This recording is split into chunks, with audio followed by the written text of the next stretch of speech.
So. Voilà, donc ça y est.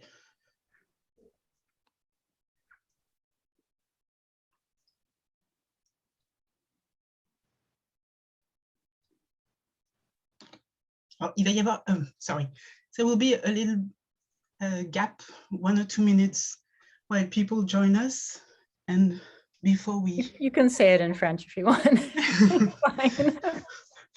Je voulais juste dire, il y aura un petit moment bizarre le temps que l'audience nous rejoigne et le temps que nous arrivions sur Facebook. Mais ça ne devrait pas durer trop longtemps.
Hello, everyone. Thank you for joining us today. My name is Miriam, and I'm the Deputy Director of Alberton Books, and I'm speaking on behalf of everyone here at the Cultural Services of the French Embassy and at the bookstore, when I say that it is a great honor and a great joy to welcome today Violaine Huisman and Deborah Treisman for a conversation on Violaine's debut novel, The Book of Mother, just out in the US with Scribner in an excellent translation by Leslie Camhi. Before introducing our guest, I would like to give you just some information about the Q&A and how it will work. Our guest will converse for about 40 minutes, and you'll have the possibility to ask questions via the Zoom messenger. Please don't hesitate to write your question, and our guest will answer them during the Q&A that will follow the talk. Violaine, so I'm going to start now by introducing our guest. Violaine Huisman was born in Paris, and she has lived and worked in New York City for 20 years, where she ran the Brooklyn Academy of Musical Literary Series, and she also organized multidisciplinary art festival across the city. Originally published by Gallimard under the title Fugitive parce que reine, her debut novel, The Book of Mother, was awarded multiple literary prizes, including the prestigious Prix Françoise Sagan and the Prix Marie-Claire. We are very grateful to Deborah Treisman for accepting our invitation. Deborah is a fiction editor of The New Yorker. She graduated from UC Berkeley with a degree in comparative literature. She started her career as an editor at the Three Penny Review, and then she moved on to become the editor of Grand Street before joining The New Yorker in 2002. So without further ado, I will now turn the floor to our guest and let you enjoy the talk. Thank you, Miriam. So it's very fun to be on Zoom with someone who's in France while I'm in New York. And fun to see your face again, Violaine. Yeah. So your book, The Book of Mother, is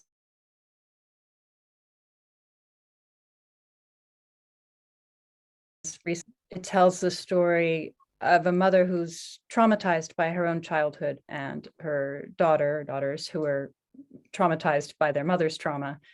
In writing it, you were drawing on your own past. And I'm wondering what made you want to treat that past in this way? What made you want to revisit that? So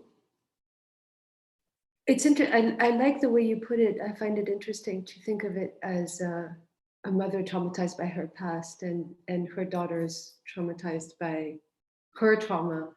In a way, I did think of it as a story of a generation of women and the way a legacy works within a family, and how successive stories, life stories, build, shape a person. And that's one element of the story that I wanted to represent in the way I wrote the novel. It's told in 3 parts and in 3 different points of view. And part of the idea behind it was to represent the complexity of how one addresses the past through memory, and also through the recomposition of that a narrative involves. How you recompose the past through not just memory but narrative. And the first part of the novel is told from the point of view of the child, and so it presents the mother figure. And then in the second part of the novel, it shifts perspective to present the character of Catherine, the child's mother. And it's no longer from the child's point of view, it's from an omniscient narrator's point of view, and it tells it almost like a straightforward biography of that person.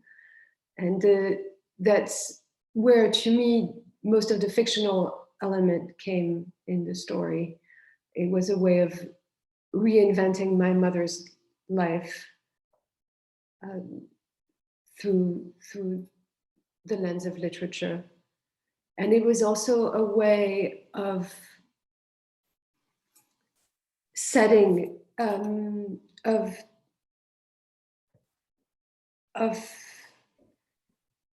imposing a narrative in a story that had been told to me in so many different ways, and in the way that, to talk about it from, a more general perspective, in the way that our stories, one story always gets reimagined and recomposed through different narratives. And in the process of writing it, I wanted to have this be the definitive story in a way.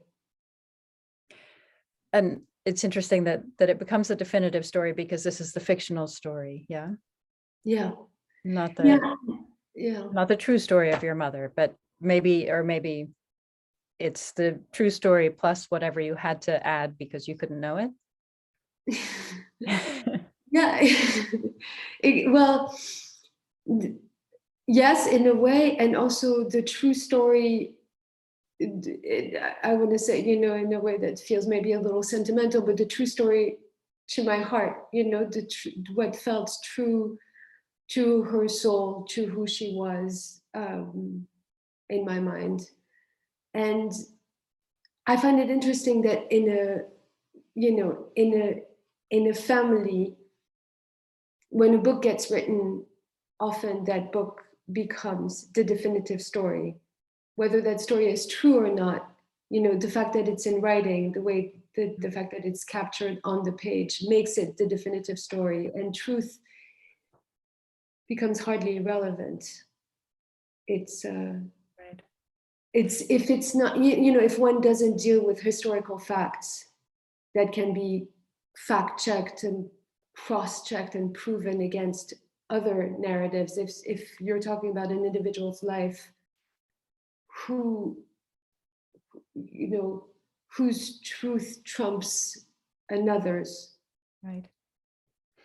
So did you think from the beginning that you were writing a novel, that you were writing fiction, or were you thinking at first, perhaps since the first chapter, the first section of the book is from the child's point of view. Were at that point when you wrote that, were you thinking of it as a memoir in a sense? No, I really always thought of it as fiction, and I wrote it all in one fell swoop. When I sat down to write it, it was clearly composed in my head. The structure was already very clear to me, and even the way I wrote the first part was knowing that there would come there would be a second part that contradicted in some ways what the way the story is told in part one. And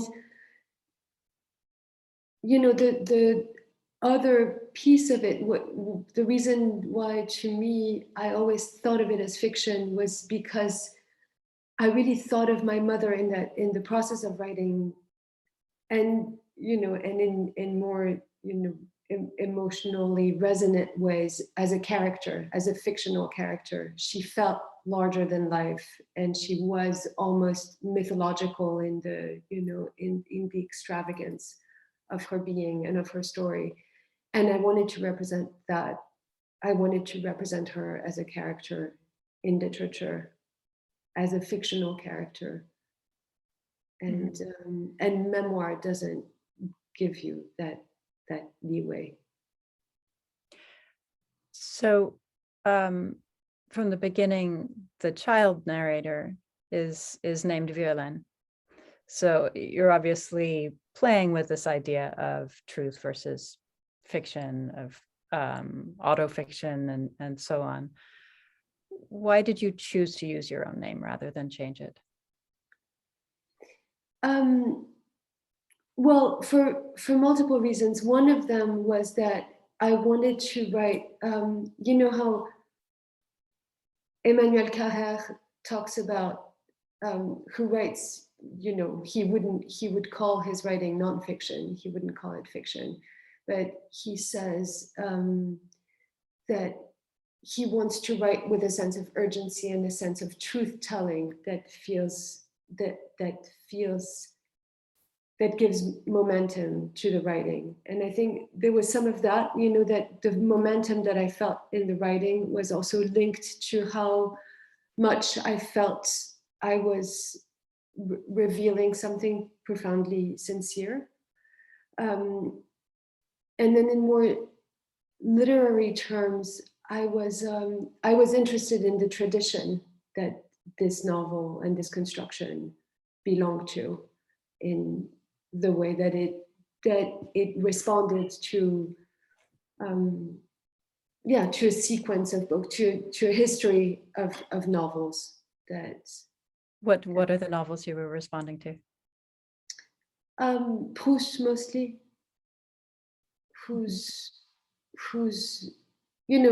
name appears only once in the search, but who's always writing from the first person, and it feels, you always feel that you're reading the story of Marcel, whether his name appears or not. It feels like it's his story.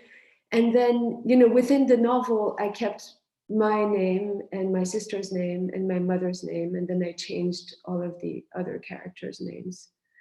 And the other reason why I wanted to keep my name is because I wanted to keep my mother's name.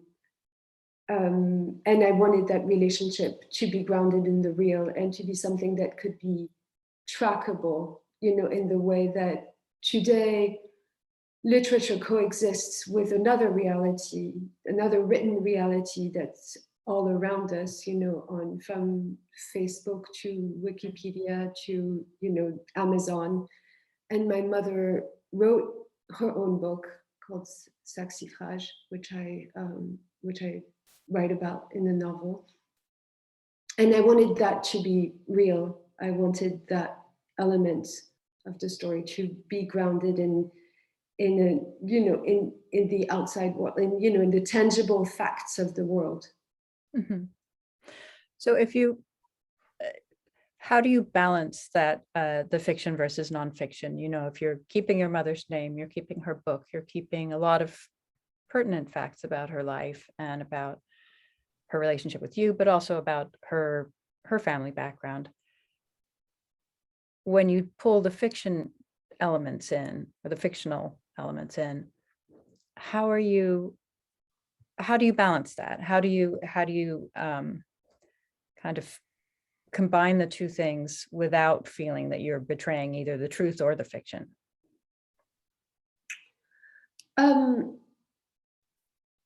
I think it's a narrative. So it's a sense of narrative. It's a sense of pace, of structure, of logic.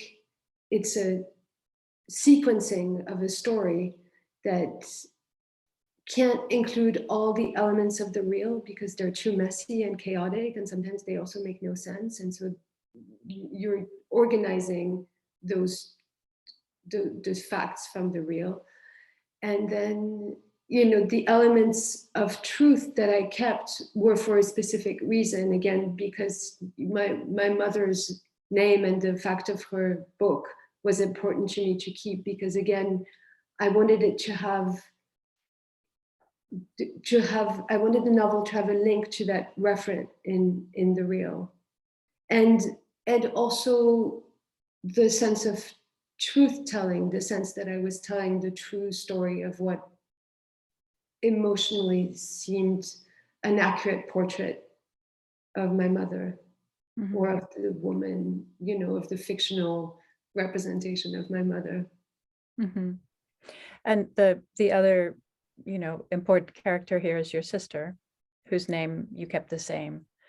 And of course, I'm sure she has read the book. Well, actually, interestingly, my sister has not read the book. Okay. She gave me permission to write the book. I asked her for permission to write this book, and I offered for her to read it and to approve it before I even sent it out to publishers. And she said she trusted me and that she didn't want to read it also because she felt that she would have things to say about it, and she wanted to give me the creative license to not have veto power over the way I wanted to tell the story. And then I think emotionally it was very difficult for her to revisit the story. And not only that, but also to revisit, to know, as I said earlier, that once a book gets published in the family, it becomes the definitive story. And it was my story. And suddenly she was folded into my version of the narrative. And, she's also my big sister. So that was complicated, I think. It's always dangerous to have a writer in the family. Yeah, that's what they say. But, I felt immensely grateful to my sister for giving me that freedom. And she also felt very generous in the process, and that she hasn't read it, I think is bizarre and complicated, but also very beautiful in its own way, mm-hmm. because it bears witness to her generosity in the process. You mentioned that the three-part structure was in your mind from the beginning, and that's one part in which we see things from the point of view of the child, your fictional stand-in, and the next part is kind of cuts back and tells the narrative of the mother's early years, and the final part involves the mother's death and the two daughters coping with that, much older than in the first section. And I'm wondering how those three pieces fell into place in your mind. What made you feel that was the structure for this book, for the story you were telling? I think retroactively, I thought of it as in French, the novel was called Fugitive parce que reine, which is a quote from Proust. That's literally translated as a fugitive because a queen. And in a way, the structure of the book to me was something like part one, mother, part two, queen, part three, fugitive. And there was something, in the structure of the book, in which I wanted to give the three elements of that, three different facets of a woman's life, outside of the reality of her motherhood, outside of the idea of the story being told from a daughter's point of view. And that was the first, the leading principle behind the structure of the book, was to try to represent, how to present the story of a woman who clearly was my mother, and, whose relationship to me as a mother, I had no intention of hiding, but at the same time, how to represent that character beyond that relationship. And yeah. Sorry. Did you have more to add? No, go ahead. Okay. I'm just wondering if you feel that you learned about your mother in the process of writing about her, if she became clearer to you as a real person in the process of creating the fictional version. Yes and no. She became more fictional in a way, and my mother had died about 10 years earlier when I wrote the book. And so in summoning her, I felt very close to her, and I felt, that I felt her presence very powerfully. And at the same time, I felt that I was inventing a new version of who she was. And it was no longer the real self that my mother was. It was this fictional, materialization in words of who she might have been. And in a way, when I started describing her life before I was born from an omniscient narrator's voice, I felt very much that I had to distance myself from her being my mother, because it felt very crazy making to to think that this was my mother's story that I was telling, including intimate details of her life as a woman. And so, so in part, it felt like a distancing and a fictionalization more than an understanding of who she was. And at the same time, there were moments in the writing when I felt such profound empathy for what she might have experienced, that I felt that I was experiencing it in a new way, and I understood what she might have felt differently, more profoundly, very painfully. When you started writing the book, you were already a mother yourself, right? Do you feel that maybe affected how you viewed the whole story of her life? Yeah, very much so. I realized when I started writing that I realized that I couldn't have written this novel if I hadn't been a mother already. And in fact, I had tried to write my mother's story 10 years earlier, before my mother died. I had written it in a completely different structure, as a monologue in her voice, in a sort of crazy rant, that the rant from her harangues in the novel. But it was, the whole story was told in that voice. And I decided not to publish it for multiple reasons, but right after that attempt, my mother killed herself.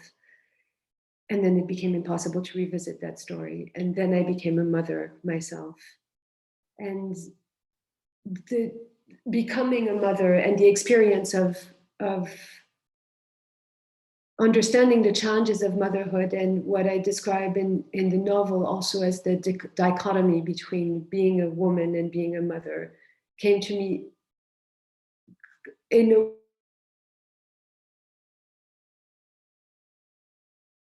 a way of becoming a mother myself.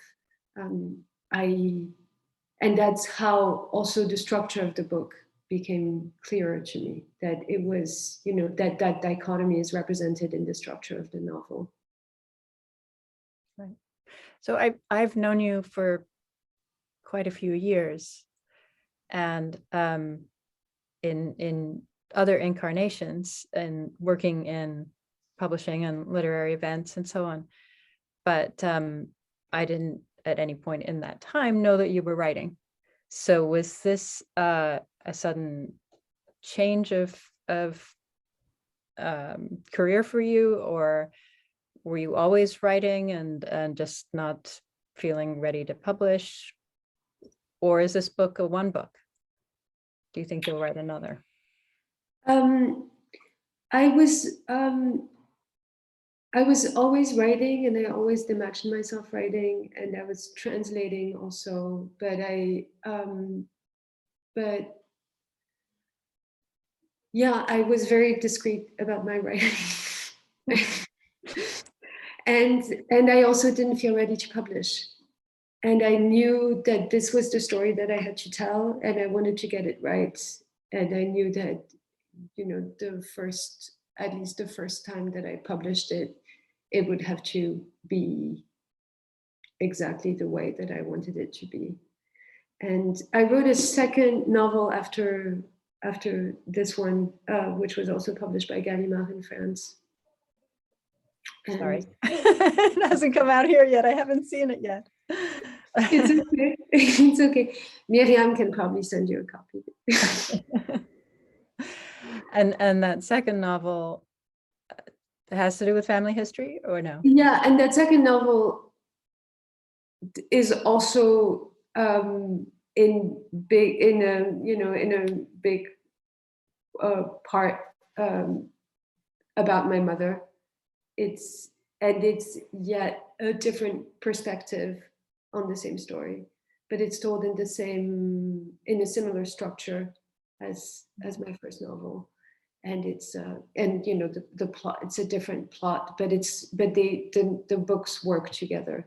They sort of fill different versions and different moments of the same story, and they follow the same characters.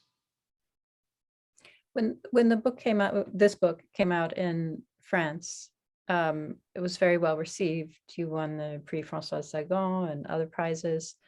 Were you surprised by that? I feel it's such an intimate, personal story that perhaps you might not have kind of expected the experience of having other people read it.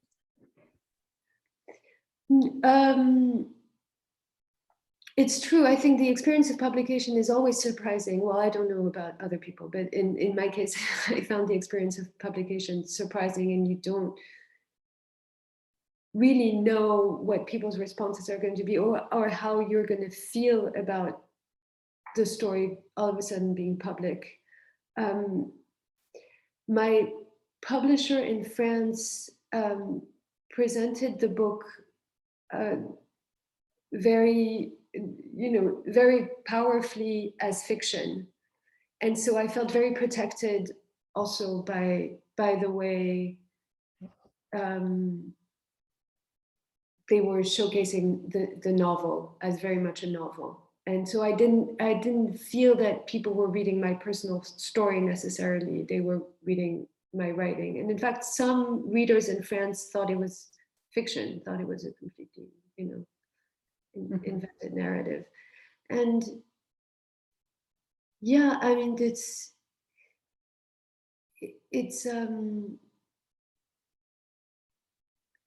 it's complicated because, as you must know from all the writers that you've worked with over the years, when you publish your work, you have a certain idea of what you said in it, and of what your intention was, and what your hope for what people would get out of it be. And the reality of readership is that readers have their own worlds, and they have their own world that they carry with them, and have their own understanding of your work, and you have to allow that to be its own version of your project. And I find that very beautiful and moving. And I didn't know how I would feel about that beforehand. And ultimately today, I would say I find it very beautiful and powerful that different readers have different interpretations of the story and make of my book different things than I intended from it. Mm-hmm. You're completely powerless in that process. So absolutely. So you might as well just you have to you might as well just sit back and be cool with it. Yeah. I mean, think of what Proust would feel knowing how his work has lived in the world. Yeah. Also, I have to say, I didn't know how my family would respond. I had offered for my sister to read it, but I hadn't offered for anyone else in my family to read it.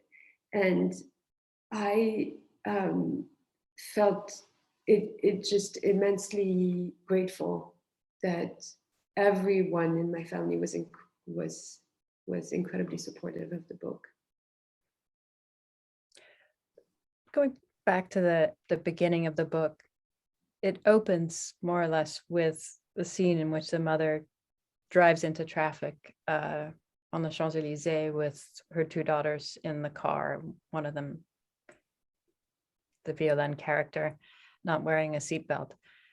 And after that, she's hospitalized and kind of removed from the girls' lives for a time.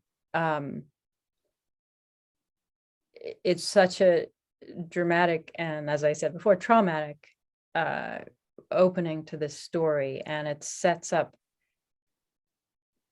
everything that follows is also incredibly difficult. One imagines the lives of these two little girls with this mother who's so mercurial, one moment loving and adoring, and the next moment, furious and solipsistic. And reading it myself, I felt you, to the extent that it's true, that there's truth in there, you must have been carrying this story around for a long time, and that perhaps writing it was a bit of a relief. Does that seem fair to say?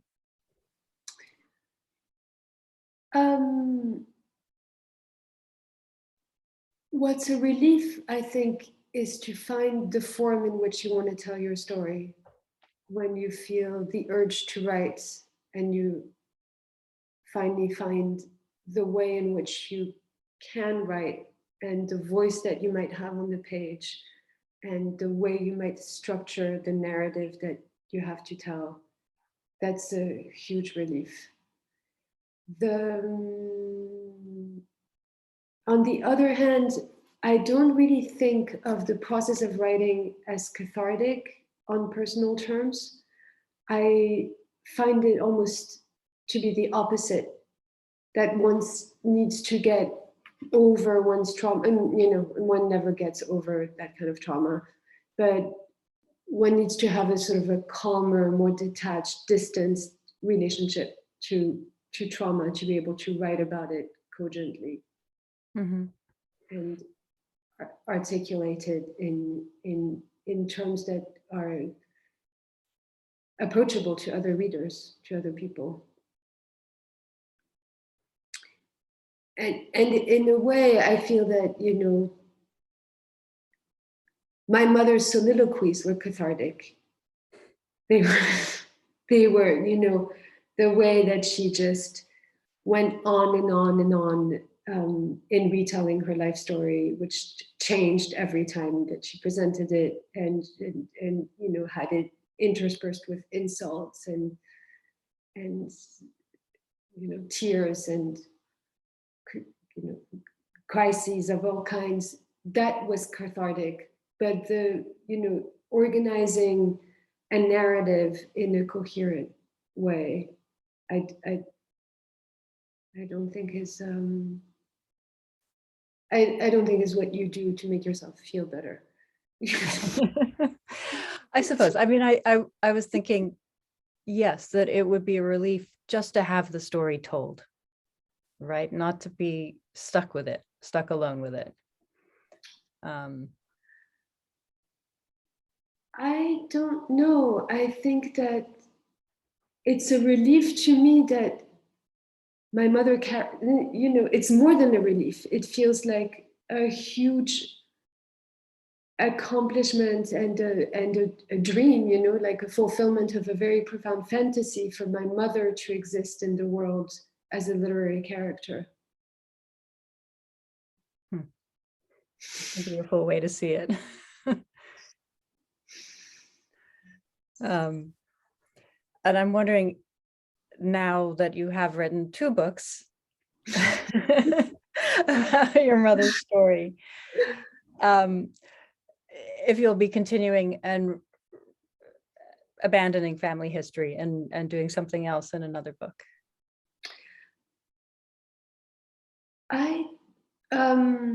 I don't know, and I don't, it's possible, but I think that form of giving shape to the real characters and real protagonists that are part of my life and that, are most likely family, is really the project that I envision. And part of the reason why I wanted to give these characters my name, my sister's name, my mother's name, was also because I imagined them in the future, in the wild fantasy that one might have, that one might write multiple books. I imagined them recurring also. Mm-hmm. And I wanted, and I didn't imagine changing their names in the future. I imagined them having their real names and their existence in the real. And I find, in autofiction, one thing that I find particularly interesting in our moment, in our cultural moment, in the world that we live in today, is that there are all these other stories surrounding books that coexist with those narratives. You can search people, you can Google people, you can find different versions of their presence in the world. And I find that coexistence really interesting and powerful as a way of confronting narratives. Mm-hmm. Yeah, I mean, there are a few big name examples right now, like NASCAR. So people who've been sued for what they've written about real people in a fictional setting, or taken to task for it at least. Yeah, well, I would hope that, I mean, I would hope that never happens to me, but I would also hope more than that I would always have the kindness and generosity to not do that to people. I think that you have a responsibility as a writer. If you're a person in a family or in a context, it's like, yes, it's always dangerous to have a writer in the family, but it's even more dangerous if that person is out to get you. But I really felt that my writing had never had anything to do with any settling of scores and throughout the process of writing, I kept reminding myself to try to be more generous to the people I was writing about, or to just not write anything that might feel like that might hurt real people in the real world, because then, if that's the case, then you can fictionalize it. You can, right. Yeah. That's, I don't see a purpose for that, actually. I don't see a purpose for writing unkind, unkind or damaging stories about people in the real world. Can you imagine one of your daughters writing her own book of her mother one day? I don't know. Yeah, I can actually.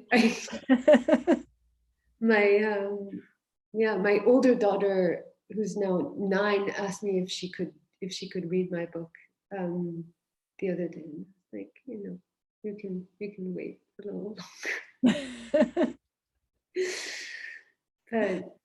But I find it, I find it wonderful for them too that this book exists and that they can meet their grandmother in some way, in some fictional, even if it's in some fictional incarnation, that they can have her be in the world.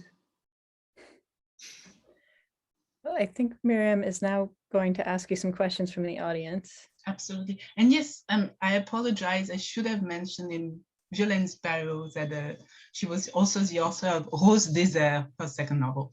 So I just wanted to show to the public, Fugitif parce que reine, I'm sorry, the camera is terrible, Fugitif parce que reine in French, and the Book of Mothers by Scribner, published by Scribner, in a translation of Leslie Camhi, which is we should underscore, I don't want to underscore the quality of the translation, which is really excellent. So as for the question, we have a question by Katerina Pierre. I found the relationship between Catherine and Serge to be the most intriguing because it's not clear that Catherine, the character, knows the origin of her conception. Did your actual mother know her birth father, and did they have a relationship? Yeah, my actual mother had a relationship with her father. I don't know how she was conceived for sure. My grandmother told me many stories about it, and my mother told me many contradicting stories about it, and I couldn't really make sense of it. And so what I wrote in the novel is what I interpreted to be one possible version of the narrative, one plausible version of what had happened. But I also met that man in real life, and he was just a horrendous, very just a horrendous character. And so Katerina is also saying, I finished the book last night and I read it in a sitting. An incredible story. Thank you for writing it. So thank you, Katerina. Thank you, Katerina. Someone who didn't sign the question, do you have any anger towards your mother or your father?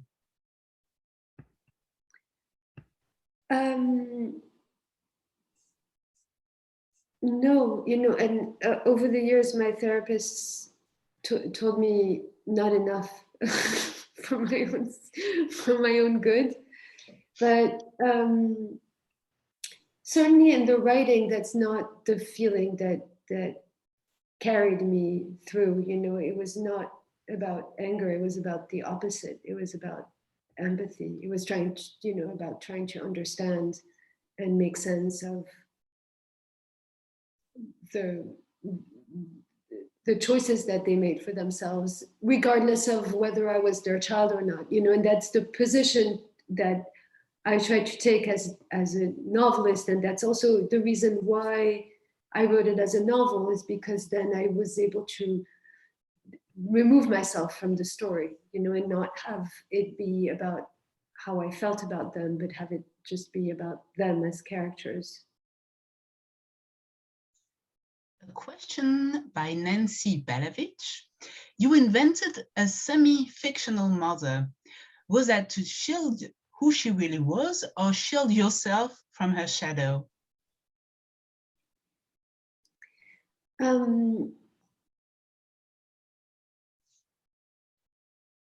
Probably, maybe quite possibly shield myself from her shadow, but I wouldn't say shield who she really was. I don't know, make who she really was glow even brighter, maybe. So maybe if a shield is, made of silver and it shines in all directions, then maybe yes, shield. Shielding yourself from her glow. Yes, exactly. So a question by Tanya.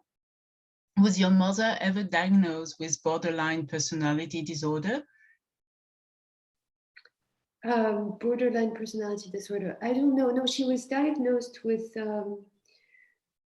bipolar disorder, which at the time we called manic depressive, and it was sometimes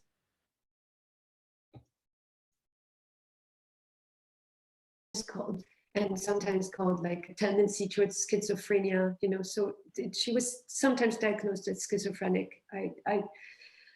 As I write in the novel, I'm not sure that I find these diagnoses helpful necessarily. They can be helpful to the medical establishment in determining a treatment and a course of action to help a person as a patient, but as a child, certainly it didn't help me to have diagnosed, you know, these diagnoses applied to my mother. So a question by Molly. So thank you for a beautiful conversation. Violaine, you mentioned that each reader makes of your work what they will based on the perspectives they bring to it. Have there been any difference in reception or threads that have resonated for readers in France versus in the US that you have found notable or surprising? So yeah, it's interesting because in France, the reaction was the way the most reviews and reviews from readers also pointed out the love from the child to her mother, for her mother. And that really was just the dominant perspective on the novel. And I was really shocked at first because I thought, you know, it was, to me, the book was really hard also. I mean, it told a story that was deeply dysfunctional. You know, as Deborah pointed out, it's a lot about trauma, and that trauma seemed to be just complete, I mean, not erased, but really muted in a lot of the reactions that I read. And I feel, as far as I can tell so far in American readers, that has resonated a lot more immediately, the sense of trauma in the story. So thank you, Molly. Thank you, Therese, because I'm not going to read your question since it overlaps with Molly's one. Dear Nolly, we have a question by Laurie that I'm trying to get to, sorry.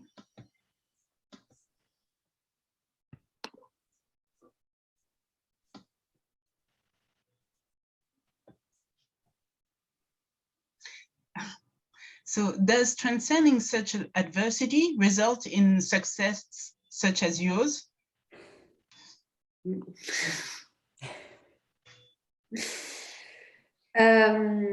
knows? Who knows? Is this success? Who knows? I don't think, and I would say that having the strength to transcend it means you might also have the strength to be successful in your life. Oh, that's nice. I also find that, you know, transcending is such a complicated term, you know, and it's such a complicated idea. It's like, I think of it a little bit as, you know, with like this added spiritual, you know, element to it, that it's a little bit like getting over things, you know, like, and I really believe that some things you don't get over and you don't transcend, but you just work through them and they just keep building, you know, they're kind of, they end up becoming building blocks in your life because there's no other way to deal with them than to just accept that they're part of your life experience that you have to work with and through. We have a question by Carrie that touch upon the same thematic, and she would like to know, what did your mother or your childhood give you that gave you resilience and your ability to love so unconditionally? What was the first part of the question? What did your mother or your childhood give you that gave you resilience, and your ability to love so unconditionally? That love, that unconditional love, or what, felt as unconditional love. And, as complicated and sometimes violent and brutal as my mother was, she was also wildly loving. And to have, and in the novel, it's what I contrasted with her own experience as a child, being an unwanted child, and having a mother who was extremely cold emotionally and just never knew how to relate to her in that regard. And I think my mother tried to do the opposite, and that's what I represent in the novel, also in that story of 3 generations of women. That there's there's a pattern that gets repeated, and then also a pattern that gets broken and allows for different personalities to emerge.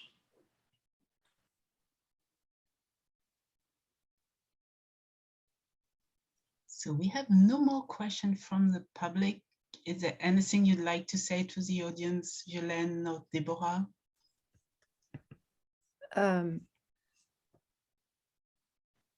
Sorry, I was just looking at the chat because I thought there might be another question in there, but I don't.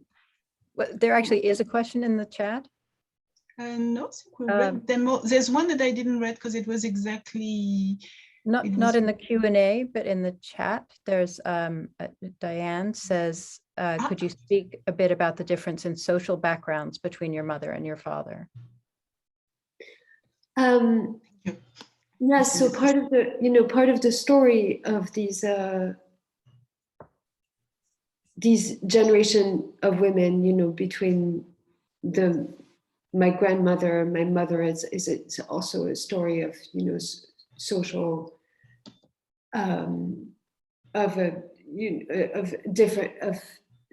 of differences in social backgrounds, and my mother came from a working class background, and when she married my father, who was had his own complicated story, being having lived through the Second World War in France as a Jew, but he was very much an upper class French citizen. And for my mother to suddenly enter this world of the French bourgeoisie, and not only the bourgeoisie, but a very intellectual bourgeoisie, it was very complicated for her to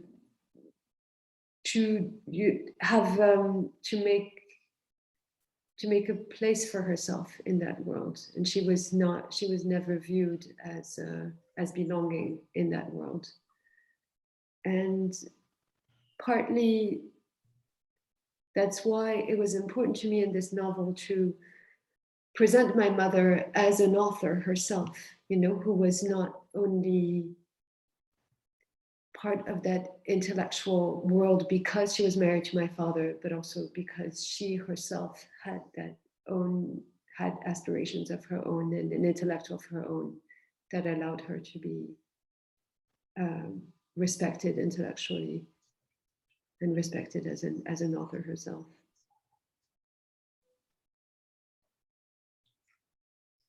And now we have one last question by Tanya. Was the description of your grandmother by your mother the same as you saw her? The same as? As you saw her. No, it was, and my grandmother was a very different grandmother than my mother herself often said and admitted. So it's, and again, part of the point of fictionalizing this story is that I was held to no, higher truth or to know, real version of the facts, that there was some of it had to be made up just to create coherent characters, because if all the conflicting stories that I had been told and all the contradictory narratives that I had to reckon with were part of the story, it wouldn't make a story. It would just make a mess, just be chaos. And that's what it was to me. To me, my grandmother's portrait from my mother's perspective was always chaotic, because it very much conflicted with how I saw my grandmother. And it was very hard to reconcile, their different versions of the past.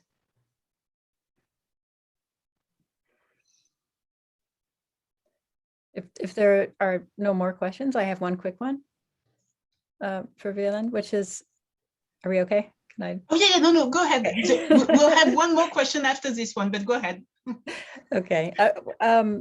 You lived in New York, I think, about half your life. You're obviously completely fluent in English, yet for writing, you went back to your first language, French.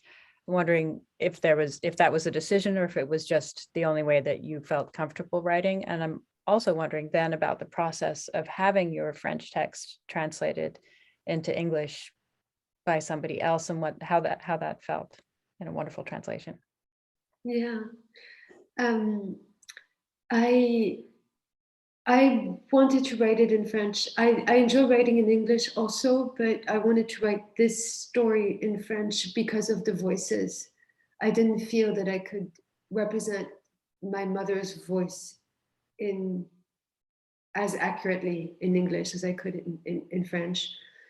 And also, and aside from my mother's voice, all these voices, when I hear voices in French, I hear social background, I hear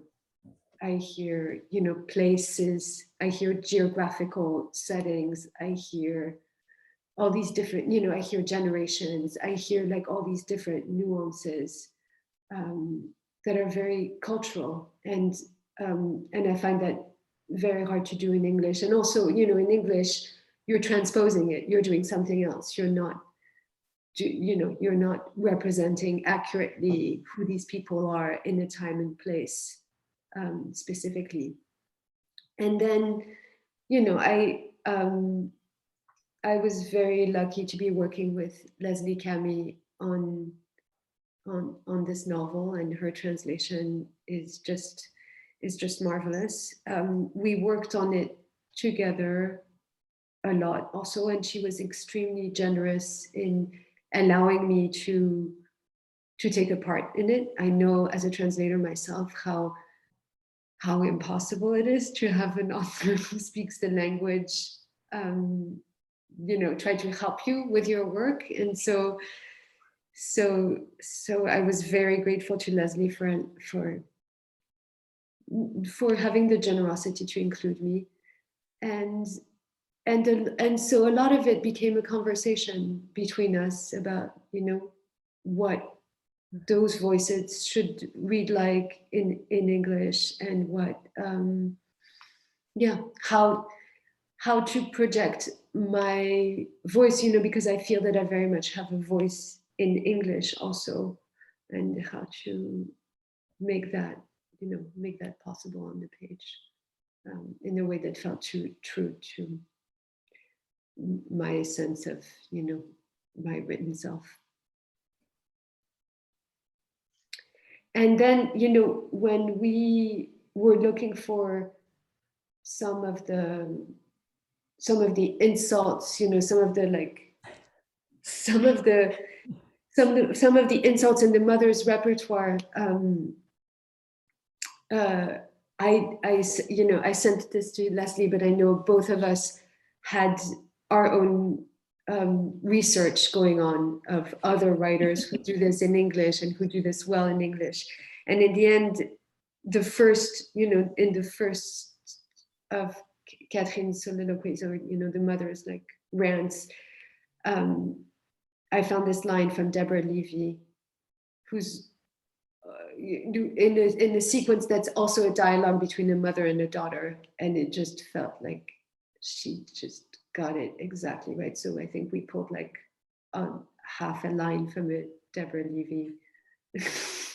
You're not supposed to admit that. No, I think it's great. I mean, if I feel like we should have, credited it somehow on the copyright page. The you self-righteous little cunt, I think, is Deborah Lee.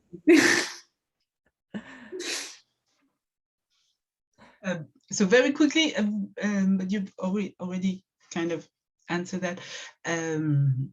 It is so interesting that you were able to write this book when you became a mother yourself.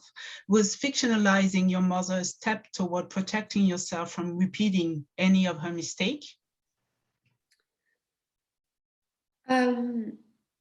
Maybe it's possible. I think unfortunately, I'm not entirely sure that the creative process has any real application in daily life. That what you do through your work as a novelist, or as any kind of artist, prevents you from making mistakes in your daily life.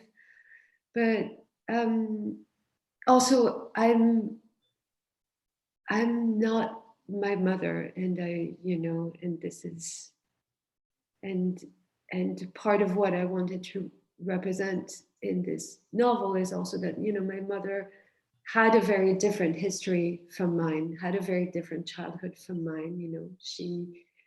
She was also mentally ill, which I'm not. And that's a different challenge. It's like, that's a different challenge as a mother. But Marguerite Duras writes very powerfully about motherhood and about mothers, and she says that toutes les mères sont sauvages. She says something about the sauvagerie maternelle, that there's something savage about mothers, something almost bestial and wild. And I think that's true, even without being mentally ill. I think being a mother makes you a little bit mentally ill. It just gives you it gives you a sense of what it might be to be just like, to kind of lose it, because it's too much. It's too much love. It's too much. It's too much responsibility. It's too intense. It's overwhelming. And I think, my mother was able to exemplify, and through fiction even more so, exemplify the overwhelmment of motherhood also, because she had this mental illness. So I just want to thank you, Violaine and Deborah. We have many messages of thank you, saying how interesting and beautiful this conversation is. Maybe I'd like to finish with Isabelle Rinz's word. Thank you so much. I really enjoyed the talk this morning. I finished this beautiful novel and I'm ready for the next one. So we hope very much to celebrate very soon the publication in English of Rose Désert. And in the meantime, for those who haven't read yet the book of Mother, please don't refrain. It's available in all the good bookstores around the US. Thank you again, heartfully, Violaine and Deborah. It was a wonderful conversation. It will be available on albertine.com very soon. I will send you the link. And thank you, everyone, for joining and staying. Have a beautiful rest of your day. Bye-bye. Thank you, Miriam. Thanks for having us. Oh, no, thank you. Thank you. Merci, Miriam.